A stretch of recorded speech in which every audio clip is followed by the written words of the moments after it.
Puji Tuhan, terima kasih Nata, dan saya ucapkan selamat sore kepada semua saudara, dan mungkin bagi beberapa yang ada di Indonesia bagian timur, sudah mulai masuk jam petang ya. Selamat petang, selamat malam buat semua saudara. Tapi dimanapun saudara berada, saya percaya pekerjaan tangan Tuhan akan terus berlaku dengan sangat dahsyat di tengah-tengah kita. Yang setuju kasih jempol dulu lah. Amin. Oke, amin. Ini sekaligus ngetes suara saya nyampe dengan bagus atau tidak. Seringkali ada banyak masalah jaringan ya. Tapi terlepas dari apapun yang sedang kita hadapi pada hari-hari ini, saya mendapati ketika kita terus belajar untuk dengar-dengaran dengan apa yang Roh Kudus sedang mau kerjakan lewat gerejanya, saya yakin hari-hari ini Tuhan sedang mau membawa setiap kita untuk betul-betul bisa melahirkan orang-orang benar. Ya, selama sekian waktu lamanya gereja cuma berfungsi seperti rumah sakit, ya, seperti bengkel. Tapi ini waktunya gereja Tuhan akan mulai berfungsi seperti pabrik. Ya, kalau selama ini kita hamba-hamba Tuhan punya moto, gereja itu bengkelnya orang rusak. Nah, ya, enggak salah. Boleh-boleh saja. Juga disebut gereja itu tempat untuk orang-orang yang sedang sakit rohani dirawat supaya sehat. Ya, betul, tidak salah. Tapi gereja Tuhan juga harus mulai menyadari bahwa ini waktunya. Katakan sama-sama, ini waktunya. Haleluya. Ini waktunya gereja menjadi pabriknya orang-orang benar. Ya, dalam pertemuan Breakthrough Event pada beberapa waktu yang lalu, saya membagikan tentang apa yang menjadi agenda Tuhan untuk gerejanya, yaitu memastikan lahirnya orang-orang benar. Dan ada banyak hal yang Tuhan bagikan, ada banyak hal yang Tuhan sampaikan. Saran saya buat saudara yang kebetulan karena satu dan lain hal pada waktu itu berhalangan untuk bisa ikut hadir, pastikan saudara bisa mendapatkan rekamannya dan mengikuti rekaman yang ada. Ya, ada banyak momen di mana hadirat Tuhan dicurahkan begitu nyata. Ada banyak momen di mana suara Tuhan diperdengarkan dengan sangat jelas dan memberikan arahan buat setiap kita yang hadir. Nah, saya percaya ini bukan hanya sekedar sebuah event. Ya, minta maaf kalau mungkin ada beberapa dari saudara yang berkata, wah ini kok kayaknya promo banget sih. Dengan Breakthrough Event yang sudah lewat itu, ya memang saya sedang mempromosikan apa yang Tuhan sedang kerjakan. Karena buat saya secara pribadi, ya, ketika saya melihat ulang rekaman yang ada, itu sangat memberkati saya secara pribadi. Ya, walaupun saya yang mayoritas melayani di dalam session tersebut. Dan alasan saya membagikan ini kepada saudara dan mendorong untuk saudara bisa mendapatkan rekamannya, bukan karena saya mau jualan, bukan. Tapi karena saya pengen mengajak kita sebagai hamba-hamba Tuhan dan gereja Tuhan untuk betul-betul bisa menangkap apa yang menjadi isi hati Tuhan dan memahami apa yang menjadi denyut nadi Tuhan sendiri. Ya, minta maaf kalau sampai sejauh ini saya mendapati ada begitu banyak gereja, ada begitu banyak hamba-hamba Tuhan yang berlari di dalam pelayanan. Tapi mereka berlarinya itu ke arah yang tidak seperti Tuhan harapkan. Ya, minta maaf kalau ini yang selama ini terus terjadi. Sehingga sebagai akibatnya masing-masing gereja lokal itu seperti punya agenda sendiri. Nah, padahal kan kita sama-sama tahu, gereja ini disebut sebagai tubuh Kristus, di mana Kristus adalah kepalanya. Setuju ya saudara ya? Yang setuju kasih jempol lah, kenapa sih pada diam saja? Oke, buat saudara yang mungkin masih mematikan videonya, boleh mulai diaktifkan supaya kita bisa berinteraksi lebih lanjut. Ya, nanti admin akan mengajak kita berfoto bersama. Wih, jadi jangan dibuka videonya baru cuman waktu mau foto dari sekarang gitu kira-kira ya. Oke. Nah, saya mendapati sejauh ini ada begitu banyak hamba-hamba Tuhan, pemimpin-pemimpin gereja lokal yang berjalan dengan visi masing-masing. Ya, hal ini menjadi sebuah masalah Kenapa? Karena Kristus sang kepala gereja. Jadi tidak bisa mengalirkan atau menyampaikan apa yang menjadi kerinduan hatinya secara utuh kepada hamba-hamba Tuhan yang ada.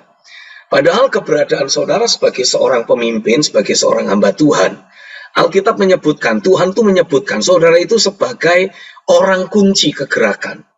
Jadi dengan kata lain, kalau saudara salah dengar-dengaran atau salah menerima visi, ya saya tidak bisa bilang itu salah lah ya.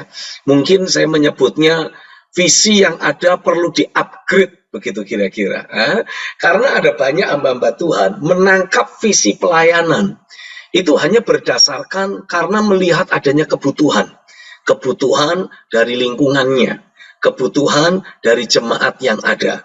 Nah, sementara kalau kita berbicara tentang mengubahkan kota, kita berbicara tentang menggembalakan bangsa-bangsa, kita nggak bisa lagi mempergunakan visi kebutuhan yang ada di sekitar kita. Visi kita harus betul-betul untuk menjawab kebutuhan Tuhan. Ya, ada kebutuhan yang Tuhan miliki, dan Tuhan ingin agar setiap kita sebagai para pemimpin dan sebagai gembala jemaat, kita bisa menangkap apa yang menjadi kebutuhan Tuhan itu, dan kemudian merealisasikannya dalam kehidupan dan pelayanan sehari-hari kita. Amin ya saudara ya. Yang amin kasih jempol dulu lah, haleluya. Oke, mungkin sebelum saya bicara lebih lanjut, saya ingin membacakan bagi saudara ada satu bagian Alkitab terlebih dahulu. Karena kalau kita banyak berbicara panjang lebar tapi tidak ada ayat Alkitab yang kita baca, kan rasanya kan kurang pas gitu kira-kira ya. Jadi saya mengajak untuk kita bisa melihat Alkitab kita di dalam kitab Wahyu pasal yang ke-12. Wahyu pasal yang ke-12. Saya mengajak untuk kita bisa membaca secara langsung ayat yang kelima. Ya. Wahyu pasal yang ke-12 ayat yang kelima. Alkitab menuliskan seperti ini. Maka ia, perempuan itu, gambaran dari gereja Tuhan di akhir zaman itu, melahirkan seorang anak laki-laki yang akan menggembalakan semua bangsa dengan gada besi. Nah, saya mau Bapak Ibu bisa memperhatikan ya, ayat firman ini. Kalau ayat firman ini mengatakan ia, perempuan itu atau gereja Tuhan itu melahirkan seorang. Nah, ini kesannya kan cuma satu pribadi saja, ya. Tapi sebetulnya istilah seorang anak laki-laki ini tidak merujuk kepada individu yang sifatnya tunggal atau satu orang saja.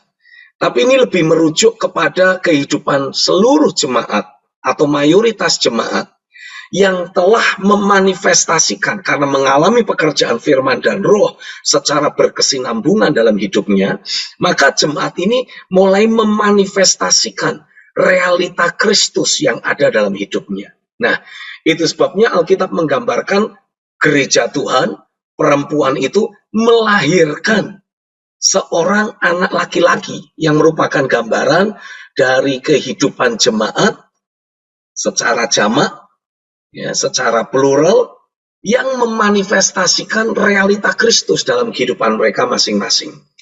Nah, jemaat yang memanifestasikan realita Kristus inilah yang Alkitab tuliskan akan Tuhan pakai menggembalakan bangsa-bangsa dengan gada besi.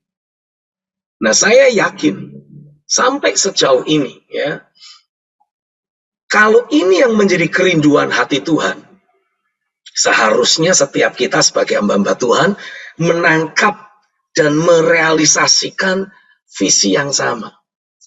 Nah, tapi ketika saya mencoba untuk melihat kenyataan yang ada di lapangan, ya suka tidak suka, kita harus mengakui bahwa kita mendapati ada begitu banyak hamba-hamba Tuhan yang membawa visi pelayanannya sendiri-sendiri.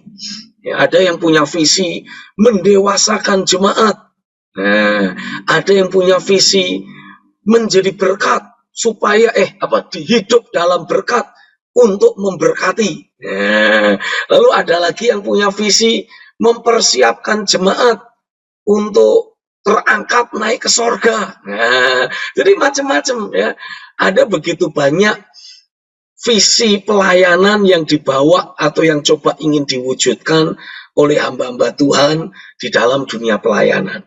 Nah, saya kepengen dalam kesempatan kali ini, ayo Bapak Ibu, mari kita belajar membuka hidup kita dan belajar menangkap apa sih yang sebetulnya menjadi esensi kerinduan hati Tuhan ketika Dia melahirkan gerejanya di atas muka bumi ini. Kalau kita belajar di dalam Alkitab, kalau kita memperhatikan dari Injil Matius pasal yang ke-16, mungkin sebelumnya saya mau mengajak untuk kita bisa membuka Alkitab kita kembali dalam Injil Matius pasal yang ke-16, ya. Kalau kita membaca di dalam ayat yang ke-18 dan ayat yang ke-19, kita mendapati di sini untuk pertama kalinya Yesus menyampaikan ide ataupun menyampaikan visi yang Dia miliki tentang gerejanya. Di sini dituliskan dalam ayat yang ke-18, engkau adalah Petrus, dan di atas batu karang ini aku akan mendirikan jemaatku, dan alam maut tidak akan menguasainya. Kepadamu akan kuberikan kunci kerajaan sorga. Apa yang kau ikat di dunia ini akan terikat di sorga, dan apa yang kau lepaskan di dunia ini akan terlepas di sorga.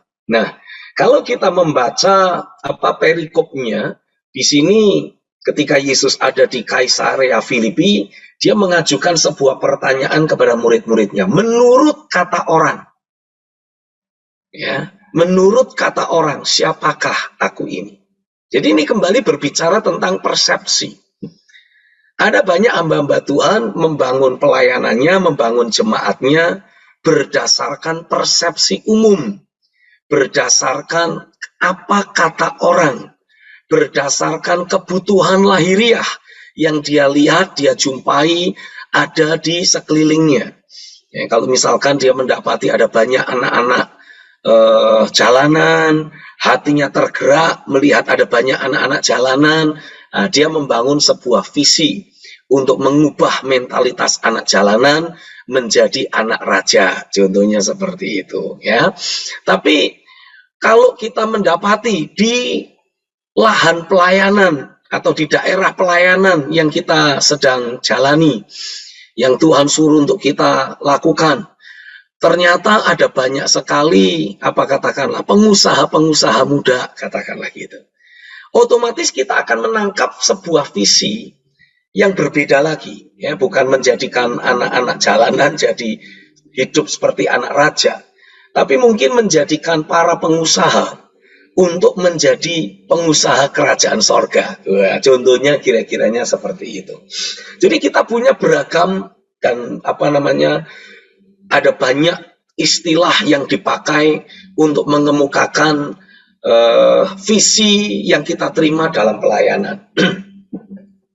Tapi saya menghendaki pada sore hari ini, Bapak Ibu bisa mulai melihat apa sih yang menjadi visi Tuhan, persepsi Tuhan, ketika Dia berbicara tentang gerejanya dan tentang pelayanan yang Dia akan lakukan lewat gerejanya.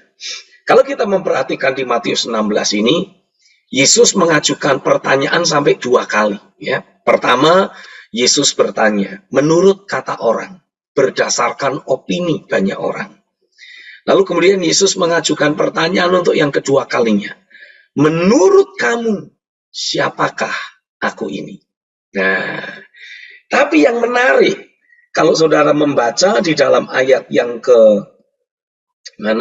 ayat yang ke-16 dan ayat yang ke-17, Alkitab menulis seperti ini.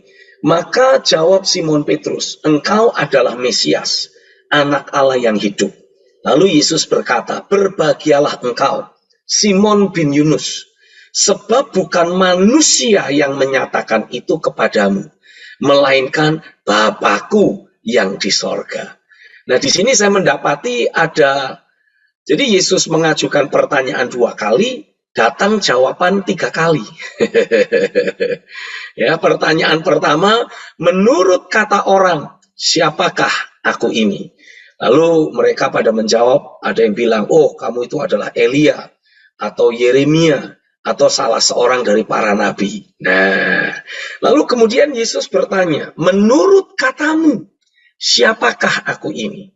Ya, ini pertanyaan kedua. Lalu Petrus menjawab, engkau adalah Mesias, anak Allah yang hidup. Nah, Yesus memberi penegasan, wah kalau itu Petrus, bukan kamu yang mengatakan itu, bukan manusia, bukan darah dan daging yang menyatakan itu, melainkan Bapakku yang di sorga. Jadi saya mendapati dalam rangkaian perikop ini, kita itu bisa melihat konsep pelayanan itu berdasarkan apa kata orang, atau berdasarkan apa kata kita, berdasarkan pikiran kita, atau yang terakhir, berdasarkan persepsi dari Tuhan sendiri. Nah, inilah yang saya mau ajak untuk pada sore hari ini kita sama-sama bisa menyatukan pikiran. Karena saya belajar sesuatu, Bapak Ibu. Kita bisa saja terus berfokus dengan pelayanan dan dengan visi yang kita bilang kita terima dari Tuhan. Ya. Tapi kalau visi yang kita terima tersebut ternyata sama sekali tidak mengkondisikan kita untuk membawa seluruh jemaat memanifestasikan Kristus dan mengkondisikan seluruh jemaat untuk terlibat dalam proses menggembalakan bangsa-bangsa. Minta maaf kalau saya harus berkata bahwa kita sedang membawa visi kita sendiri. Kita belum memahami dan belum berjalan di dalam visi yang Tuhan inginkan. Sementara tadi kita membaca, ya, Alkitab menuliskan ketika Yesus bertanya, menurut kata orang, mereka semua bisa punya opini sendiri. Ketika Yesus berkata, menurut katamu, semua orang juga bisa punya opini. Tapi mari kita belajar bertanya, apa sebetulnya opini Tuhan tentang gerejanya? Menarik untuk memperhatikan, Yesus menyebut gereja itu dengan istilah eklesia. Ya. Sementara kata eklesia ini sebetulnya sama sekali tidak ada sangkut pautnya dengan aspek kerohanian. Karena kata eklesia itu adalah ungkapan atau sebutan yang para penguasa di Roma sebutkan tentang kumpulan orang-orang berpengaruh terpandang disegani yang dibangun oleh pemerintahan Roma menjadi sebuah lembaga pemerintahan yang terdiri dari sekelompok orang yang berpengaruh terpandang disegani di daerahnya. Jadi ini sama seperti kayak DPR atau MPR, begitu kurang lebihnya. Nah, yang saya mau tegaskan buat saudara, ketika Yesus berbicara tentang gereja, dia sama sekali tidak berbicara tentang kekristenan. Yesus sama sekali tidak berbicara tentang aspek kerohanian, apalagi aspek keagamaan. Jauh.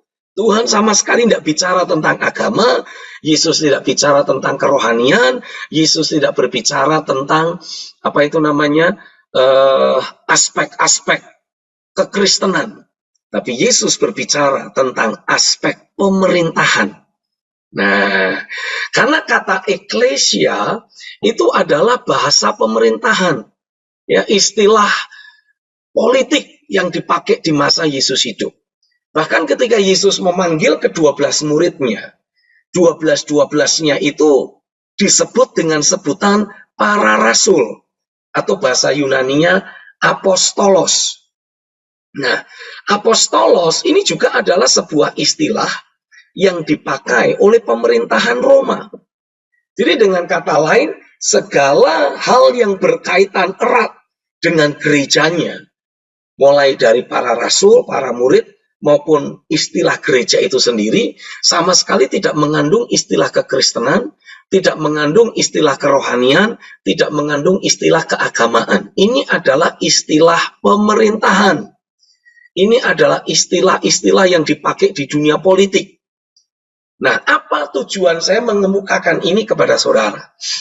Bapak Ibu yang saya kasihi, maafkan kalau saya mungkin agak lancang mengatakan ini. Dunia pelayanan dan dunia kehidupan bergereja yang selama ini kita jalani sudah sedemikian dipengaruhi oleh aspek-aspek keagamaan. sehingga kehilangan aspek realita kerajaan sorga. Dunia pelayanan dan dunia gereja yang selama ini kita jalani telah sedemikian dipengaruhi oleh aspek-aspek kerohanian dalam konotasi sebagai sebuah agama. Sehingga semakin hari gereja Tuhan itu semakin jauh dari realita kerajaan sorga seperti yang pertama kali ditetapkan oleh Tuhan sendiri.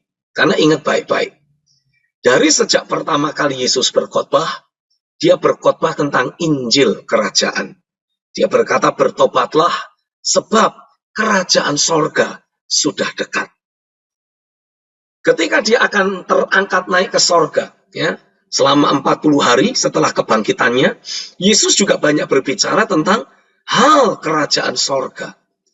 Nah, masalahnya memang murid-murid sendiri masih memiliki persepsi yang keliru tentang aspek kerajaan yang Yesus maksudkan. Sehingga sebagai akibatnya mereka berkata dalam kitab Kisah Rasul pasal yang pertama, Tuhan, apakah engkau akan memulihkan kerajaan bagi Israel? Padahal yang dimaksudkan oleh Yesus bukan kerajaan Israel yang lahiriah. Yang Yesus maksudkan adalah dia ingin memunculkan sekumpulan orang-orang percaya yang karena terus mengalami pekerjaan firman dan roh, hidupnya itu memanifestasikan Kristus dalam kehidupan sehari-hari. Dan karena kehidupan sehari-harinya memanifestasikan Kristus, ya, istilah Kristus itu sendiri disematkan kepada nama Yesus sebagai sebuah pernyataan bahwa Yesus sudah menang, mengalahkan iblis, mengalahkan dosa, mengalahkan maut, dan sudah diurapi menjadi Mesias. Ya, menjadi satu pribadi yang akan dijadikan sebagai soko guru keselamatan. Nah, ini dia. Jadi apa maksud dari ini semua? Tuhan menghendaki agar setiap kita sebagai hamba-hamba Tuhan pada sore hari ini, mari kita belajar mengevaluasi pelayanan kita dan kehidupan bergereja yang kita miliki. Apakah dalam pelayanan dan kehidupan bergereja yang kita selama ini jalankan, kita ini betul-betul mengutamakan message yang kita sampaikan, pelayanan yang kita lakukan, betul-betul berfokus untuk mengutamakan, membawa setiap orang percaya itu mengalami realita Kristus dalam kehidupan sehari-hari mereka. Sehingga mereka juga selalu berkemenangan dalam segala hal. Ya, saya percaya pandemik COVID-19 selama 2 tahun lebih terakhir ini, ya, itu adalah cara Tuhan untuk mengekspos, cara Tuhan untuk membongkar apakah selama ini gereja sedang menyampaikan dan memberitakan Kristus. Apakah selama ini para pemimpin, hamba-hamba Tuhan, para pendeta betul-betul membangun Kristus di dalam kehidupan jemaat. Sehingga kehidupan jemaat secara posisi rohani terus dibawa jauh lebih tinggi dari semua pemerintah, penguasa, kekuasaan, kerajaan, dan tiap-tiap nama yang dapat disebut.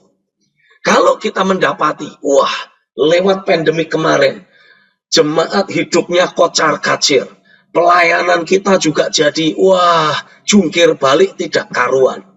Minta maaf kalau saya harus memberikan penegasan buat saudara. Artinya, kita selama ini dalam pelayanan tidak sedang membangun Kristus di dalam kehidupan jemaat. Bukan Kristus yang sedang kita bangun.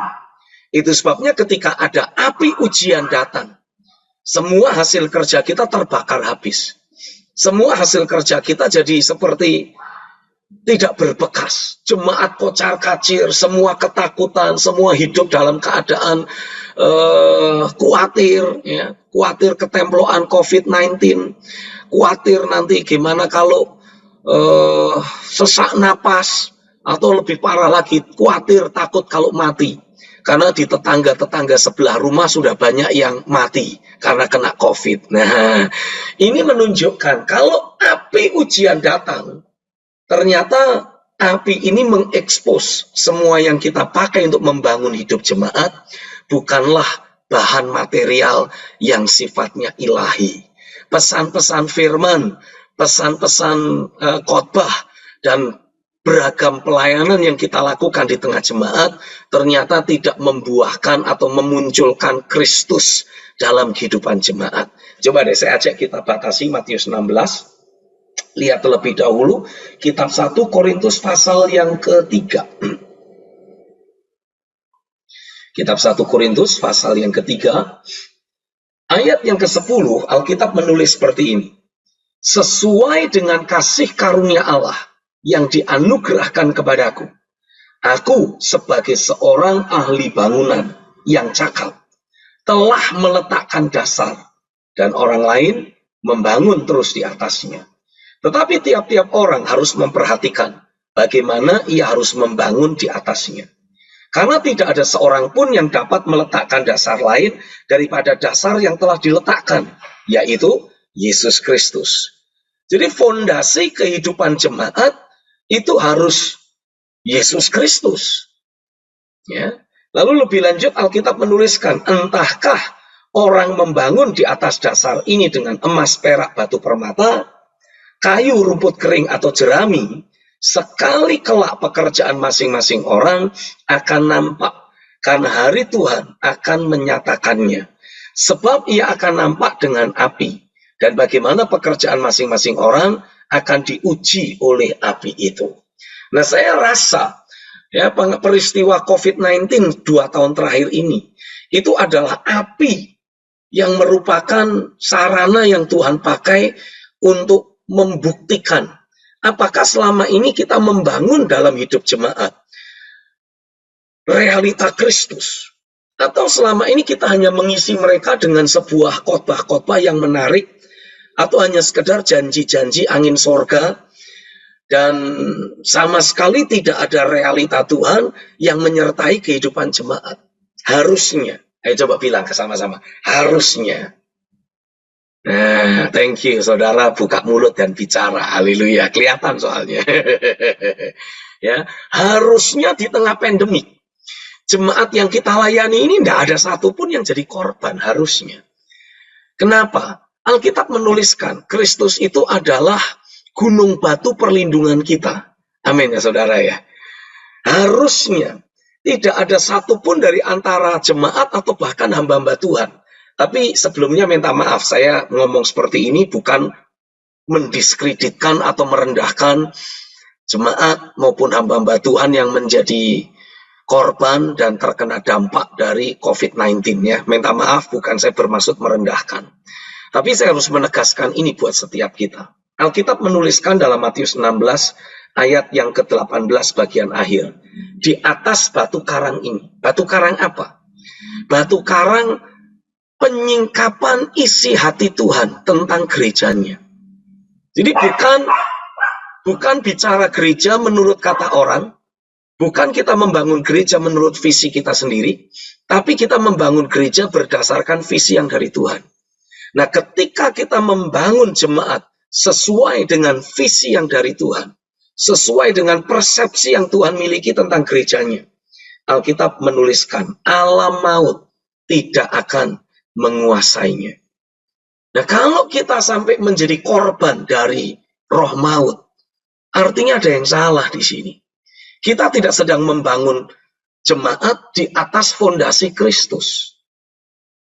Kita tidak sedang membangun jemaat dengan mempergunakan material yang bersifat ilahi, ya, yang digambarkan dalam kitab 1 Korintus 3 itu sebagai emas, perak, dan batu permata.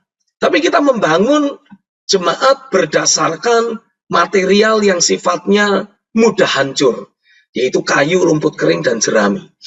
Nah, ini material yang dimaksudkan di sini, ini berbicara tentang apa yang kita khotbahkan.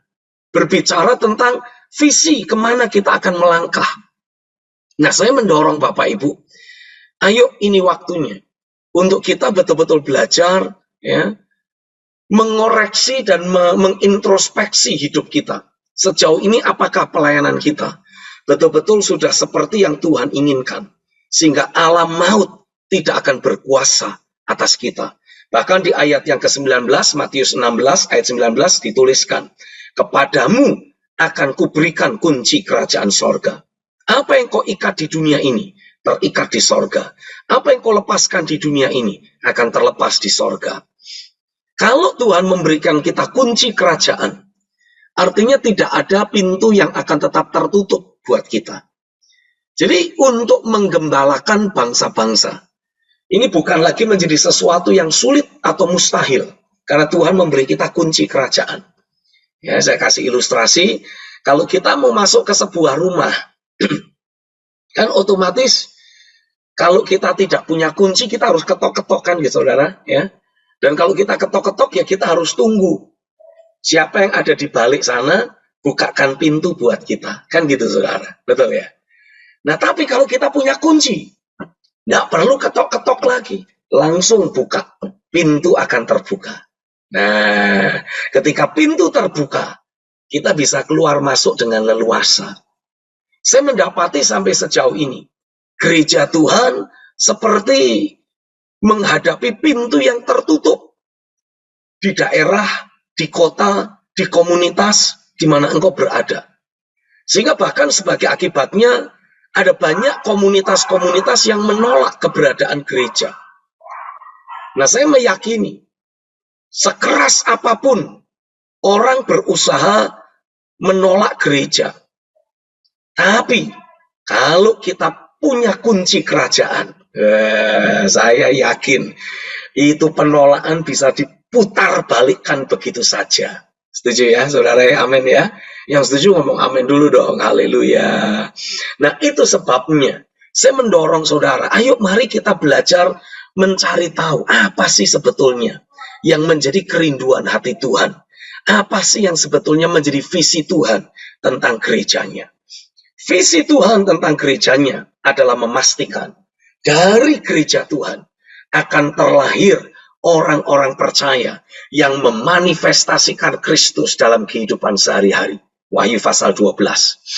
Dan jemaat yang memanifestasikan Kristus ini akan Tuhan pakai untuk menggembalakan bangsa-bangsa. Ya, saya percaya ini akan dimulai ketika Tuhan akan membuat seluruh jemaat menjalani kehidupan sehari-hari yang dibedakan. Mereka akan menjalani kehidupan sehari-hari yang diistimewakan oleh tangan Tuhan sendiri. Haleluya. Amin ya saudara ya. Saudara setuju ya? Orang lain mungkin sedang mulai khawatir hari-hari ini. Khawatir akan terjadinya krisis energi, krisis pangan, gara-gara perang Ukraina dan Rusia. Karena Alkitab jelas menuliskan ya, di hari-hari yang terakhir kita akan banyak mendengar kabar-kabar tentang perang. Tapi itu semua seharusnya tidak membuat kita mengalami kegoncangan. Sebagai gereja Tuhan, kita ini kan walaupun ada di atas muka bumi ini, tapi kita ini terhubung dengan realitas sorga. Di mana di dalam kerajaan sorga, Bapa selalu akan menjaga, akan memelihara, akan mencukupi segala kebutuhan sehari-hari kita. Yang setuju katakan amin. Haleluya. Nah, gambaran yang Alkitab tuliskan tentang kondisi gereja di hari-hari yang terakhir yang akan hidup di bawah pemerintahan kerajaan sorga, memanifestasikan sorga di atas muka bumi ini dan dipakai untuk menggembalakan bangsa-bangsa. Itu sebetulnya digambarkan di Alkitab. Itu di Perjanjian Lama, itu dalam dua fase kehidupan. Fase pertama ketika Israel ada di padang gurun. Fase kedua ketika Israel sudah masuk tanah perjanjian. Kalau saudara perhatikan, walaupun di padang gurun, Israel itu tidak pernah bergumul dengan makan minum mereka. Saudara. Betul ya, saudara ya? Israel tidak pernah bergumul dengan makan minum mereka. Kenapa? Karena mereka mengikuti tuntunan tiang awan, tiang api. Dan selama mereka terus ikuti tuntunan tiang awan, tiang api, terus belajar taat, dengar-dengaran dengan suara Tuhan yang disampaikan lewat pemimpin, yaitu Musa pada masa itu. Ini seluruh Israel hidupnya tercukupi secara limpah oleh Tuhan. Ya, Tuhan sendiri yang memenuhi kebutuhan sehari-hari mereka. Nah, dari sini saya ingin memberikan penegasan, harusnya, sekali lagi harusnya, kalau kita ini terhubung dengan realita Tuhan, kita terus mengikuti tuntunan roh, belajar mendengarkan suara Tuhan, yang disampaikan lewat pemimpin, lewat bapak rohani. Apa yang terjadi? Harusnya kita tidak akan pernah mengalami kesulitan finansial. Boleh ada krisis, boleh orang lain krisis, tapi kita akan dibedakan oleh Tuhan. Yang setuju katakan amin dulu, Pak. Ya, nah krisis yang terjadi akibat pandemi kemarin itu betul-betul buat saya ini mengekspos kondisi dan keadaan gereja Tuhan. Ya, minta maaf kalau saya memberikan banyak kesaksian tentang kehidupan jemaat BCC, karena kebetulan jemaat inilah yang Tuhan percayakan untuk saya ayomi, ya. Dan saya mendapati ketika jemaat BCC terus dibangun di atas fondasi Kristus, terus menerima prinsip-prinsip firman yang membuat mereka selalu berkemenangan dalam segala hal. Saya mendapati ketika pandemik menghantam dunia, bukan cuma Indonesia, menghantam dunia.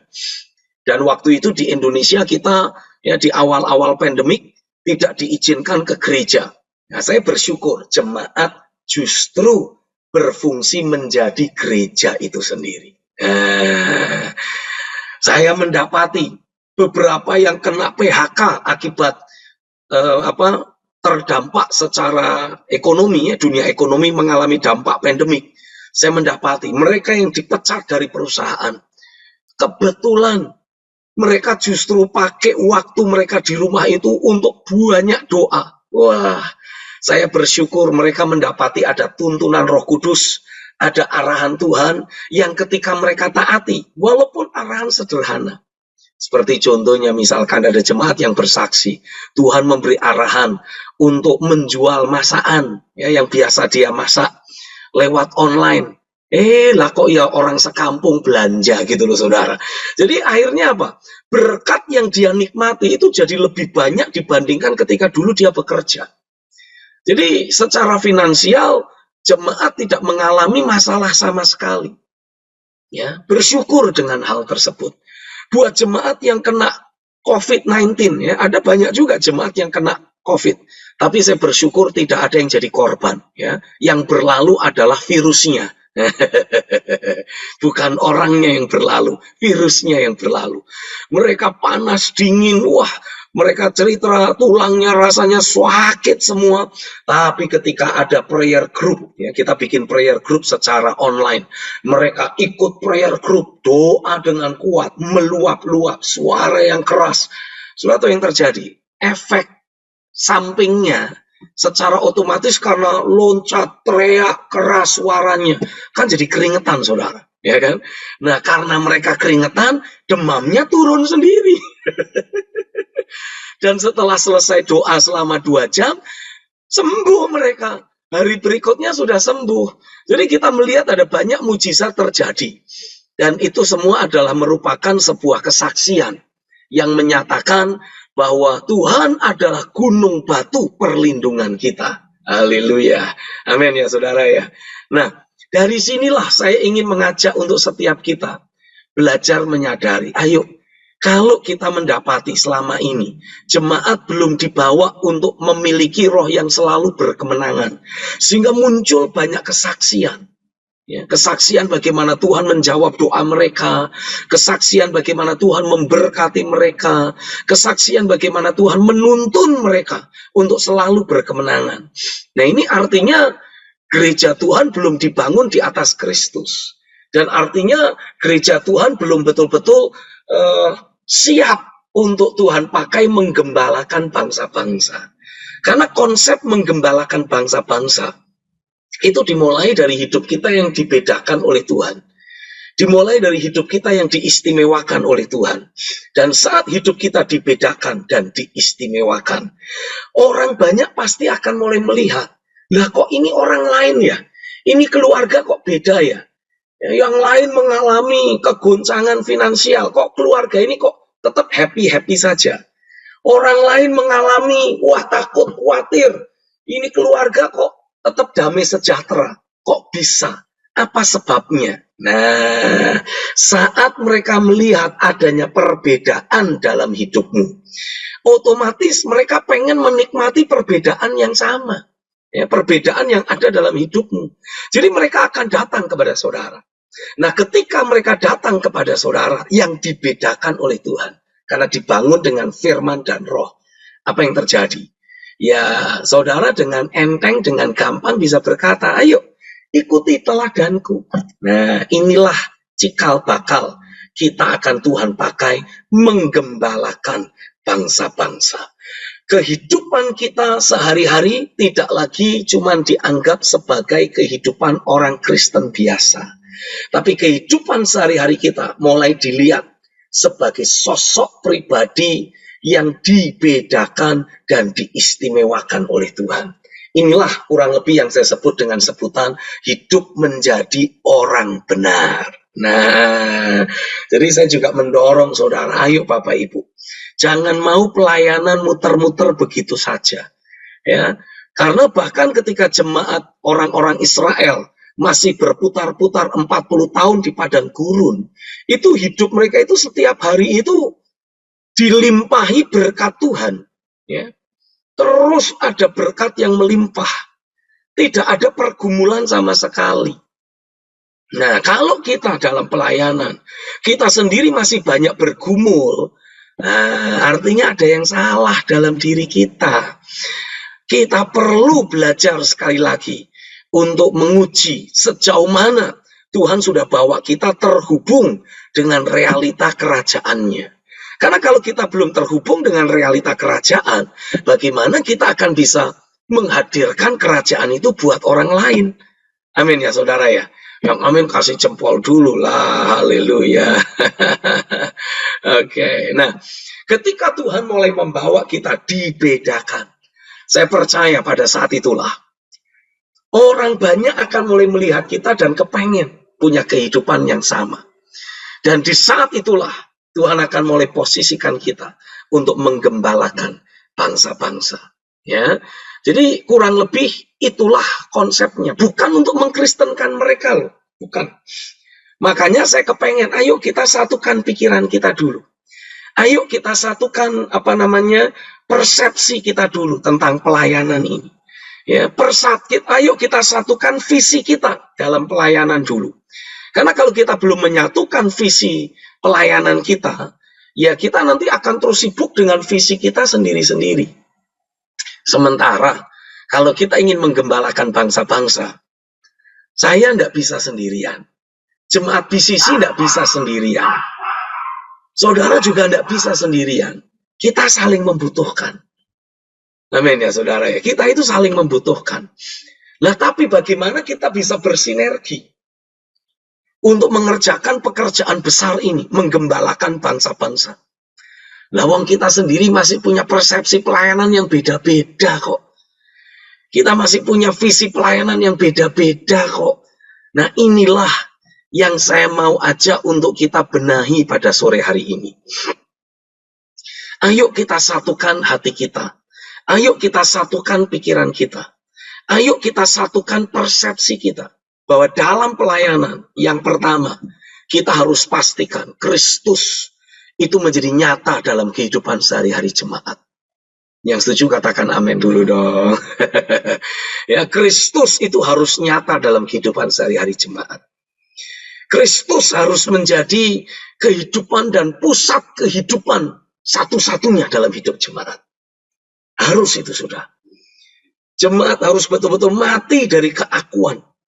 Jemaat harus mulai dilatih, diajar untuk mempraktekkan, menjalani kehidupan sebagai ciptaan baru. Nah, ini lain lagi ini.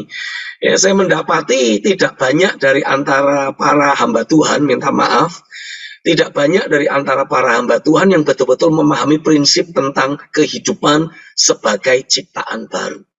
Padahal ini adalah fondasi Kristus tadi. Ya, karena kebanyakan kita masih hidup berdasarkan garis keturunan Adam. Harusnya setelah kita jadi orang percaya, kita menjadi ciptaan baru, ya kita ini hidup berdasarkan garis keturunan Kristus. Amin ya saudara ya. Setuju ya? Amin ya. Nah, harus itu. Garis keturunan Kristus. Nah, Saya menghendaki agar setiap kita sebagai hamba-hamba Tuhan dalam pertemuan sore hari ini, ayo Bapak Ibu, kita satukan dulu persepsi kita bahwa Kristus itu harus nyata di tengah jemaat. Artinya, kalau selama ini kita mendapati Kristus masih belum nyata di tengah jemaat, ya mungkin pola kita melayani harus dirubah. Ya, Paulus menegaskan dalam 1 Korintus pasal 3 itu, dia bilang, aku ini adalah seorang pembangun yang ahli. Nah, mungkin selama ini kita belum punya mindset seorang pembangun. Sehingga jemaat tidak pernah dibangun di dalam kebenaran. Jemaat tidak pernah berhasil kita bangun di dalam takut akan Tuhan. Wah, ini bahaya. Ini repot. Kita cuma khotbah dari minggu ke minggu, cuma mengkhotbahkan khotbah-khotbah yang menarik, khotbah-khotbah yang lagi tren, lagi hit. Nah, makanya kadangkala ada banyak pendeta ikut seminar terkini. Wah, ya, seminar akhir zaman, seminar apa lagi, kerajaan, ya pokoknya ikut seminar A, ikut seminar B, apa tujuannya? Memborong belanja. Orang Jawa bilang kulaan. Kulaan belanja bahan khotbah. Nah, ini tidak boleh, saudara. Ya, tidak salah ikut seminar ini, ikut seminar itu tidak salah. Tapi kita tidak boleh hanya sekedar ikut seminar karena pengen dapat bahan khotbah yang baru. Tidak boleh. Karena kita ini harus membangun. Nah, yang namanya membangun itu sudah ada aturan mainnya. Kita tidak bisa membangun rumah sembarangan, ya. Wes pokoknya beli batu bata 1 truk, beli semen 50 sak, beli pasir 3 truk. Wah, lalu kita bilang, ayo kita membangun. Ya tidak bisa, tidak boleh. Ya, nanti kalau kita cuma asal membangun begitu saja, nanti apa yang terjadi? Ya, kita bangun. Wah, setelah selesai kita bingung. Pintunya mana ini? Jendelanya mana ini? Sementara kita jadi terkurung di dalamnya. Ya, harus ada gambarnya. Ya, harus ada desainnya. Nah, saya mengajak untuk kita sama-sama mempelajari desain tentang gereja akhir zaman. Itu sebabnya saya mendorong Bapak Ibu, kalau mungkin ada dari Bapak Ibu yang belum memiliki buku yang berjudul Pola Gereja Akhir Zaman, tolong Bapak Ibu nanti bisa menghubungi kantor ministry saya untuk bisa mendapatkannya, ya. Di situ saya menuliskan apa sih sebetulnya pola Tuhan tentang gereja di hari-hari yang terakhir ini. Dan dengan kita membangun jemaat kita, mempraktekkan pola Tuhan tersebut, kemuliaan sorga pasti akan tercurah. Haleluya. Amin ya, saudara ya. Nah, tapi kalau kita mau membangun jemaat, tidak cukup hanya sekedar memiliki pola atau desain. Kita juga membutuhkan adanya material, bahan baku. Nah, bahan baku itu Paulus sebutkan cuma ada 2. Bahan bakunya dari bahan baku yang ilahi, emas, perak, batu, permata, atau bahan baku yang melahiriah, yang manusiawi, kayu, rumput kering, dan jerami. Kalau kayu, rumput kering, jerami, walaupun sudah terbangun, kalau api ujian datang, hancur semua.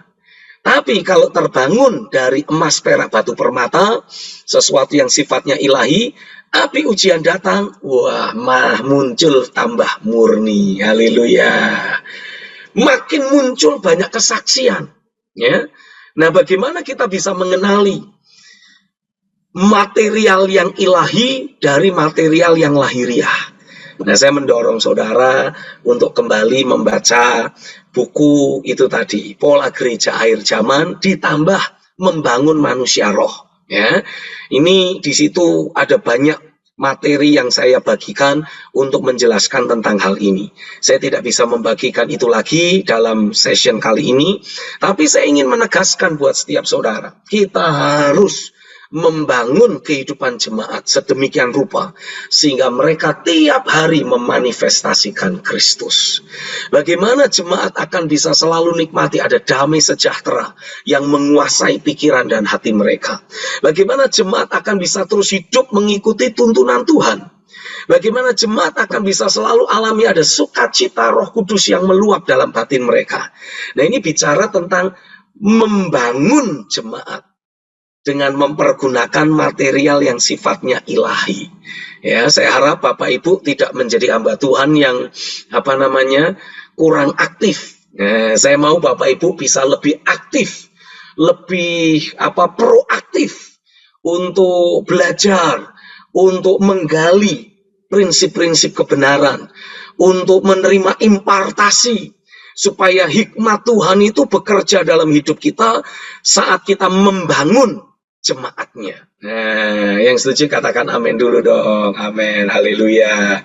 Ya, jadi Kristus itu harus nyata dalam kehidupan sehari-hari jemaat.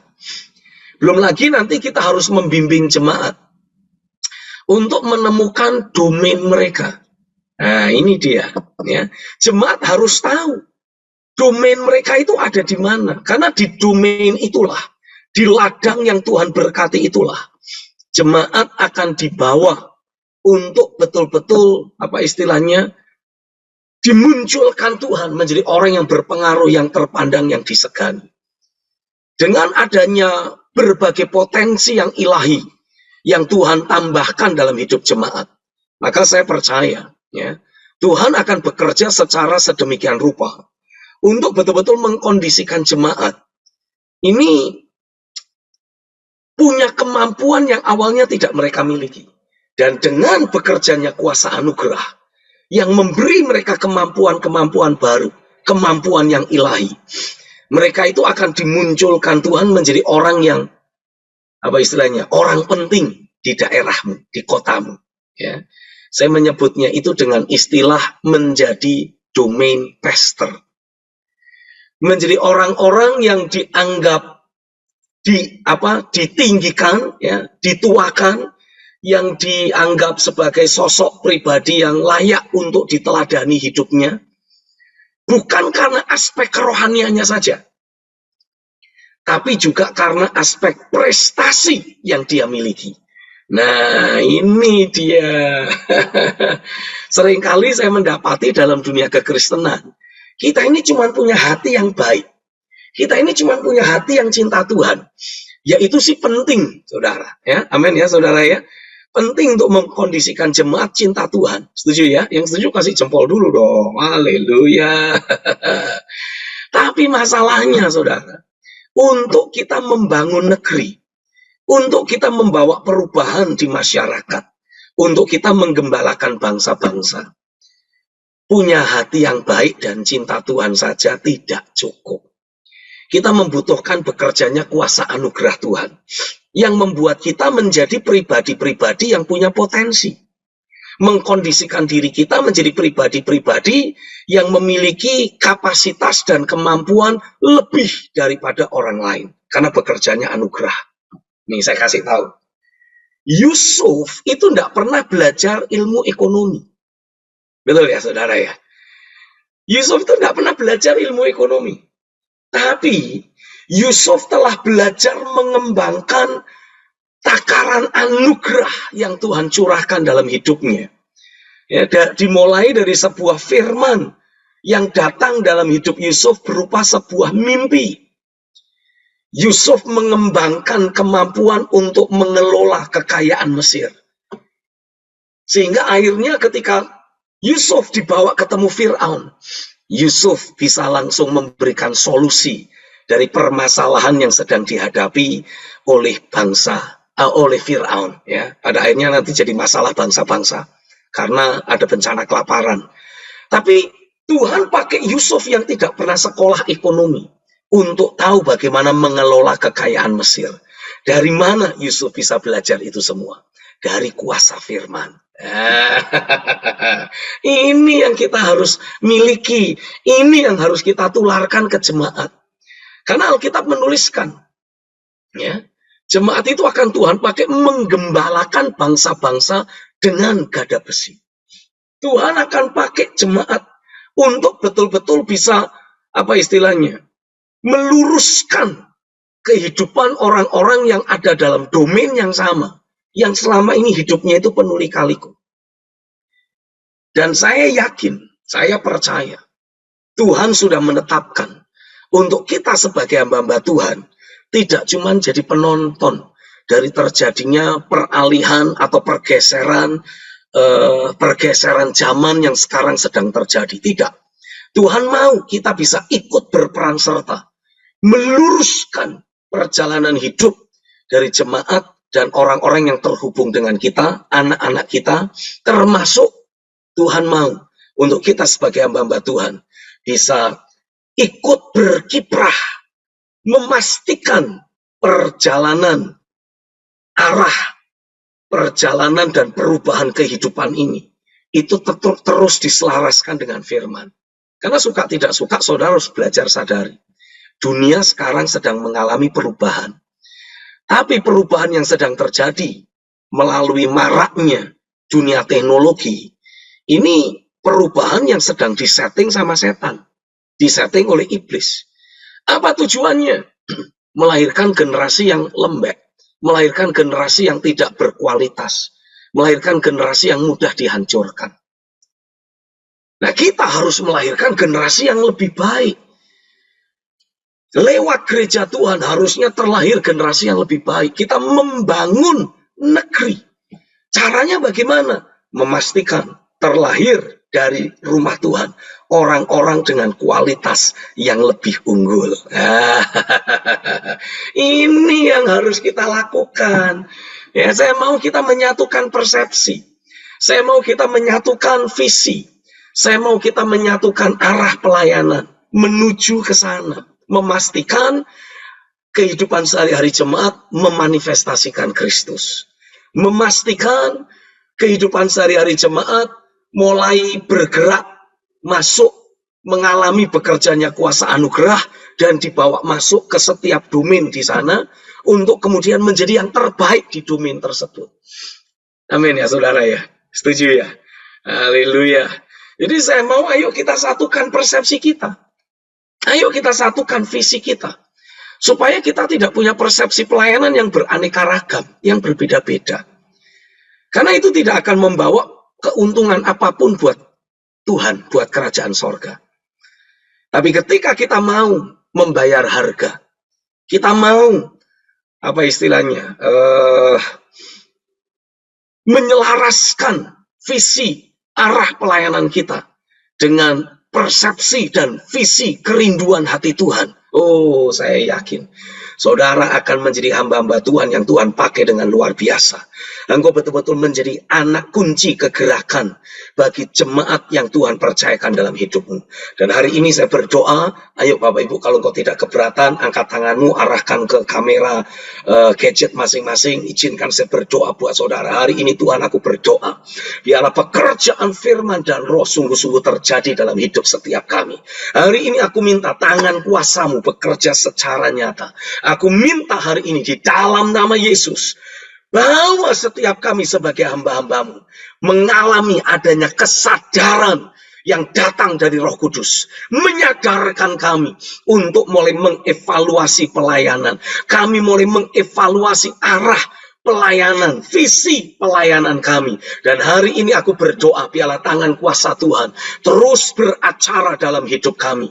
Sehingga kami disadarkan, kalau selama ini kami tidak melihat realita Kristus di tengah-tengah jemaat, artinya kami salah membangun. Kalau kami tidak melihat kuasa anugerah bekerja dengan kuat dalam hidup jemaat, artinya kami telah salah dalam membangun. Kalau kami tidak mendapati jemaat menemukan domain mereka tidak masuk di dalam ladang yang Tuhan sudah berkati untuk berfungsi di sana. Oh, artinya kami telah salah membangun. Ampuni kami Tuhan, ampuni kami, ampuni kami. Tolong mulai dari sejak hari ini, kami mulai membenahi arah pelayanan kami. Kami mulai membenahi visi pelayanan kami. Kami mulai menyelaraskan hidup pelayanan jemaat dan tanggung jawab pelayanan yang Tuhan percayakan kepada kami untuk diselaraskan dengan agenda sorga. Tuhan, hari ini aku berdoa, biarlah Roh Kudus bekerja dalam hidup setiap kami. Roh Kudus bekerja dalam batin setiap kami. Karena waktunya sudah tiba, orang-orang percaya akan Tuhan munculkan menjadi para revivalist. Tuhan munculkan menjadi para reformer untuk membangun negeri ini. Terjadilah di dalam nama Tuhan Yesus. Yang percaya katakan amin. Haleluya, amin, amin, amin. Saya percaya Bapak Ibu, dan saya mau menularkan dasar keyakinan ini ke dalam hidup Bapak Ibu pada saat ini. Saya percaya dan yakinilah lewat gereja Tuhan, Tuhan akan memunculkan jemaat yang betul-betul akan bisa berfungsi menjadi para reformer, menjadi para revivalist, orang-orang yang Tuhan akan pakai untuk membangun negeri. Yang setuju katakan amin dong, haleluya, amin ya. Kalau amin kasih jempol dua-dua gini dong. Oke, ya. Saya itu kepengen banget ya. Kita sekarang di QCA, kebetulan Tuhan kasih saya anugerah memulai sebuah sekolah. Kami sekarang di QCA sedang menggodok sebuah sistem pendidikan belajar, sebuah sistem belajar yang sifatnya online. Jadi nanti dari manapun juga, siapapun juga akan bisa ikut belajar, sekolah, dan akan mendapatkan ijazah persis sama seperti yang lain-lain. Ya, tapi saudara akan belajar dengan kurikulum yang kita setting, kita desain untuk betul-betul membangun kehidupan orang di dalam kebenaran firman.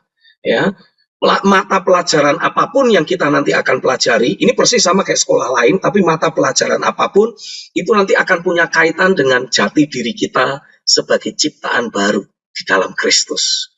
Akan punya kaitan dengan kedaulatan Tuhan.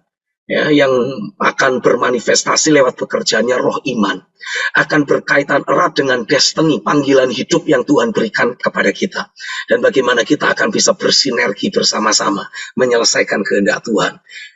Minta tolong dukung kami dalam doa supaya konsep sekolah sekolah online yang kita akan buat ini akan bisa kita launching dalam waktu secepat mungkin. Ya, dengan adanya sekolah ini, saya percaya kita akan punya calon pemimpin-pemimpin yang takut akan Tuhan. Calon pemimpin-pemimpin yang nanti akan betul-betul menjadi berkat bagi Indonesia, membangun negeri ini. Ya. Jangan cuma jadi pemimpin, cuma mau gembosin APBD atau APBN, nggak boleh itu. Wah, itu pemimpin yang jahat gitu ya. Sibuk bikin program ini, program itu hanya untuk bisa mengkorupsi APBD yang ada. Nah, jangan sampai itu yang terjadi. Amin ya saudara ya. Nah, tapi saya juga menghendaki bukan cuma saya sendiri yang melakukan ini semua. Saya rindu mengajak kita semua bersinergi. Ayo kita satukan hati. Jangan punya visi sendiri-sendiri. Saya harap Bapak Ibu mulai bisa mencerna dan mulai bisa merenungkan lebih lanjut. Ya, kitab Wahyu pasal 12 yang tadi kita baca. Tuhan mau lewat pelayanan kita, realita Kristus selalu nyata dalam hidup jemaat. Tuhan mau lewat hidup kita yang namanya anugerah, itu akan betul-betul bekerja secara nyata dalam diri kita. Tuhan mau lewat keberadaan kita. Ya. Roh Kudus betul-betul bekerja, betul-betul bergerak, dan memastikan jemaat ini bisa dituntun untuk menemukan ladang pelayanannya sendiri-sendiri. Karena tidak semua jemaat dipanggil jadi pendeta. Tidak semua jemaat yang ingin melayani harus jadi full-timer gereja. Setuju nggak kira-kira Bapak? Bapak Ibu setuju nggak kira-kira? Amin ya. Tidak, Tuhan tidak suruh mereka untuk semuanya jadi pengerja gereja, tidak. Tapi mereka adalah hamba-hamba Tuhan yang berfungsi di domain masing-masing, di ladang pelayanannya sendiri-sendiri. Yang jadi guru, menjadi hamba Tuhan di profesi pendidikan. Yang menjadi pengacara, menjadi hamba Tuhan di dunia hukum. Yang menjadi pejabat negara atau ASN, ya, menjadi hamba Tuhan di pemerintahan. Nah, yang jadi tentara, jadi polisi, jadi hamba Tuhan di korpsnya masing-masing. Inilah yang saya percaya Tuhan ingin untuk kita lakukan pada hari-hari ini. Dan saya mendorong semua saudara, ayo pastikan saudara bisa ikut berpartisipasi. Dibawa Tuhan meleburkan hidup dan meleburkan pelayanan. Jadi saya mengharapkan bukan cuma saudara doang, tapi bersama dengan seluruh jemaat yang Tuhan percayakan dalam hidupmu, ayo kita sama-sama bergerak untuk mewujudkan agenda Tuhan ini. Setuju nggak kira-kira saudara? Amin ya, amin ya. Mungkin saudara bilang, wah belum semua jemaat saya siap dengan itu Pak. Ya, enggak apa-apa. Mari kita persiapkan mereka.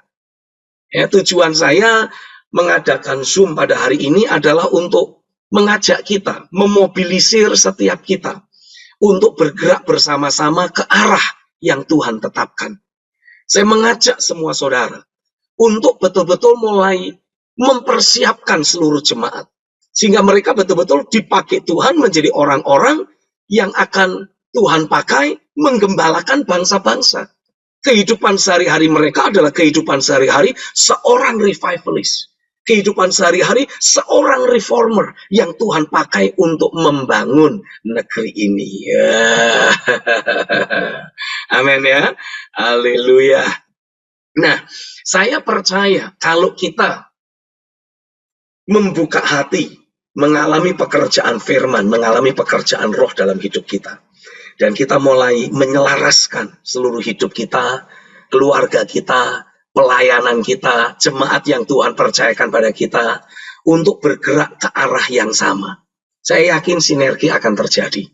Dan kalau terbangun sinergi, Alkitab jelas menuliskan ya, kisah tentang proses pembangunan Menara Babel itu sebetulnya menunjukkan kuasa sinergi. Tapi kan orang-orang di tanah Sinear ini niatnya kan jahat.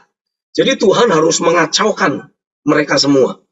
Tapi yang membuat mereka berhasil membangun Menara Babel ya sebelum dikacaukan oleh Tuhan, Alkitab tuliskan karena mereka menjadi satu di dalam bahasa. Dalam arti apa? Mereka mengkomunikasikan satu hal yang sama.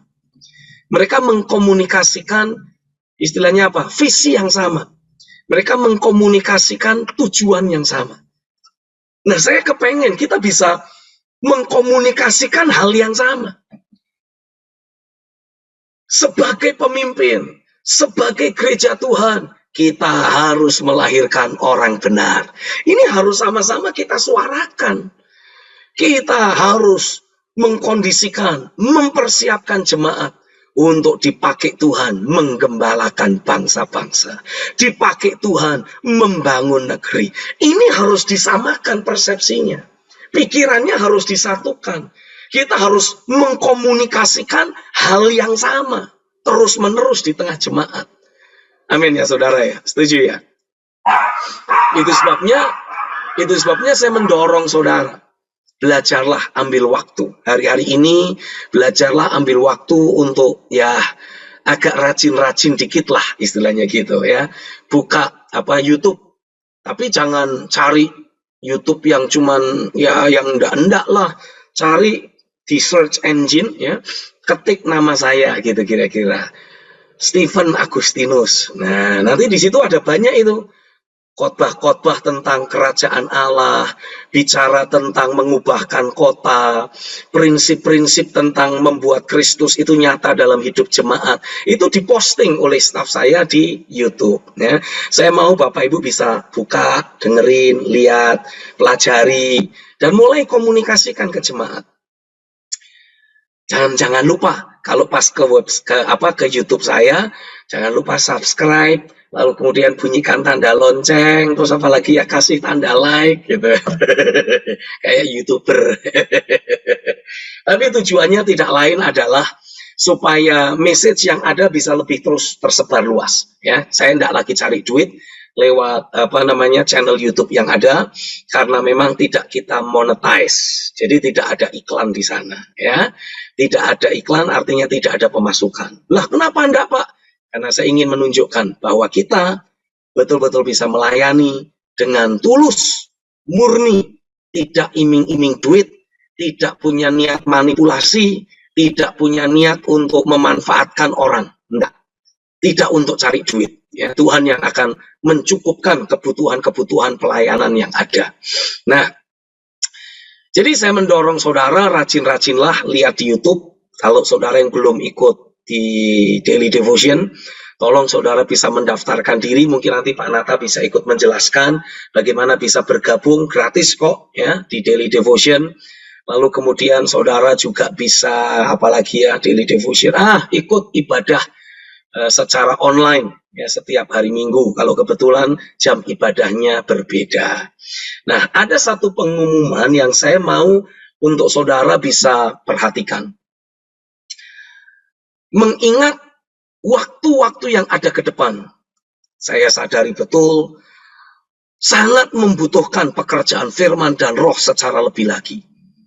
Dan mengingat kita harus menyatukan visi, kita harus menyatukan gerak pelayanan kita untuk betul-betul mewujudkan agenda Tuhan, yaitu melahirkan para revivalist, melahirkan para reformer yang Tuhan akan pakai membangun negeri. Tuhan akan pakai ya membangkitkan orang-orang benar yang akan Tuhan pakai untuk menggembalakan bangsa-bangsa.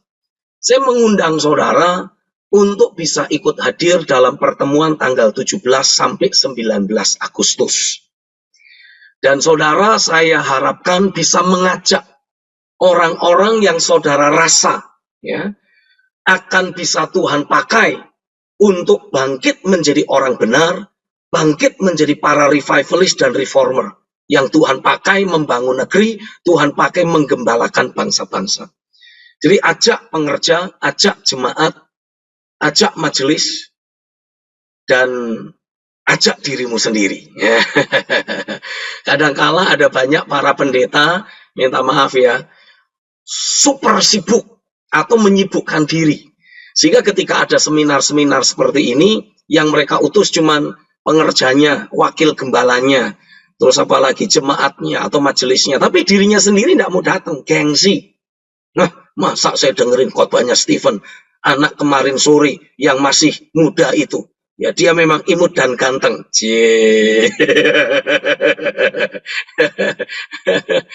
Saya kan sudah senior. Nah, saya harap Bapak Ibu tidak tidak berasumsi seperti itu ya. Mari kita belajar datang dengan hati yang terbuka, dengan kerendahan hati. Saya tahu ada banyak dari kita yang punya pengalaman pelayanan jauh lebih tua dari hidup saya pribadi.